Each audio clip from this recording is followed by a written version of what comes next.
నమస్తే అండి. ఈ వీడియోలో విఘ్నేశ్వరుని ఆవిర్భావము కథ తెలుసుకుందాం.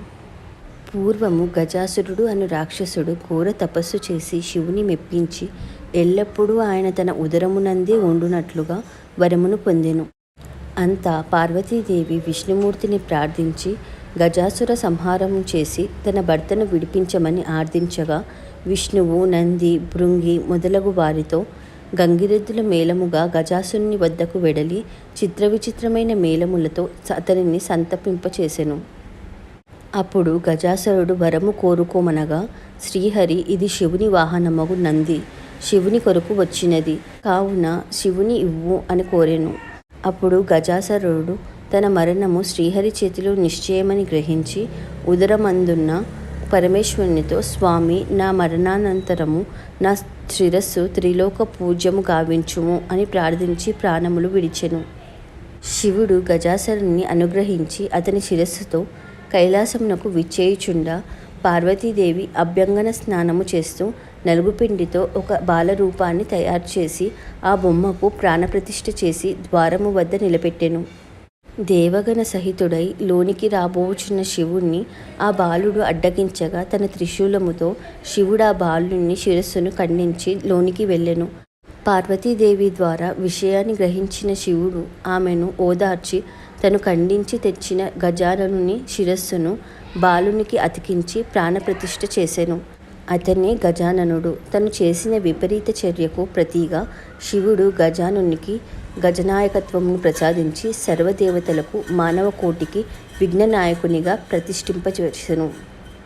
ఇప్పుడు చంద్రశాప వృత్తాంతము తెలుసుకుందాం.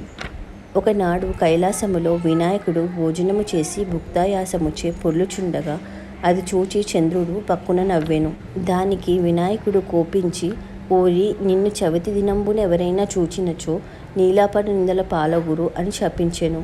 దానికి చంద్రుడు దీనవదనముతో ప్రార్థించగా వినాయకుడు కరుణించి భాద్రపద శుద్ధ చవితి రోజున తనను ఎవరైతే భక్తి శ్రద్ధలతో ఆదరించుతారో వారికి ఏ శాపము తగలకుండుగాక అని గ్రహించెను. సూతమునిచే సిద్ధి వినాయక వ్రత విశేషములను తెలుసుకొని ధర్మరాజు ఈ వ్రతమును సలిపి శత్రువులను సంహరించి రాజ్యమును తిరిగి పొంది సుఖముగా పరిపాలించెను. మనస్సును తలిచిన కార్యములన్నీ వినాయక వ్రతముచే సిద్ధించుట చేత విఘ్నేశ్వరుడు సిద్ధి వినాయకుడని ప్రసిద్ధి చెందెను. చాతుర్వర్ణముల వారందరూ ఈ వ్రతాన్ని ఆచరించి వరసిద్ధి వినాయకుని అనుగ్రహముతో సకల ఐశ్వర్యములను పొంది సుఖముగా ఉండెదరు. ఒకనాడు సత్రాజిత్తు సూర్యుని వరముచే పొందిన శమంతక మణిని ధరించి శ్రీకృష్ణ దర్శనార్థమై వెళ్ళగా ఆ మణిని నాకు ఇమ్ముమని శ్రీకృష్ణుడు సత్రాజిత్తును అడిగాను. అతనది ఇవ్వక తిరిగి వెళ్ళెను. పిమ్మట ఒకనాడు సత్రాజిత్తు తమ్ముడు ప్రసేనుడు ఆ మణి ధరించి వేటకు పోవా అక్కడొక సింహము వానిని వధించి ఆ మణిని తీసుకొని పోవుచుండా జాంబవంతుడు ఆ సింహమును వధించి ఆ మణిని తన గృహకి తీసుకొని వెళ్ళెను.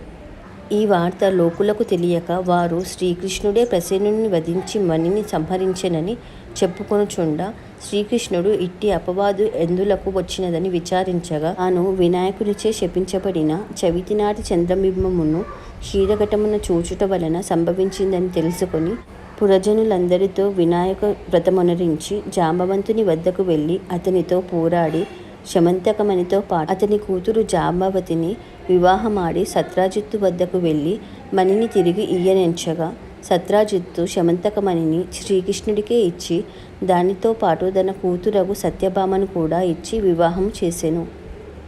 ఈ కథను వినాయక చవితి రోజు వినాయక వ్రతము అనంతరము చదివి లేదా విని దేవుని అక్షంతలు తలపై చల్లుకున్న వారికి నీలాప నిందలు కలగవు అని భక్తులు నమ్ముతారు.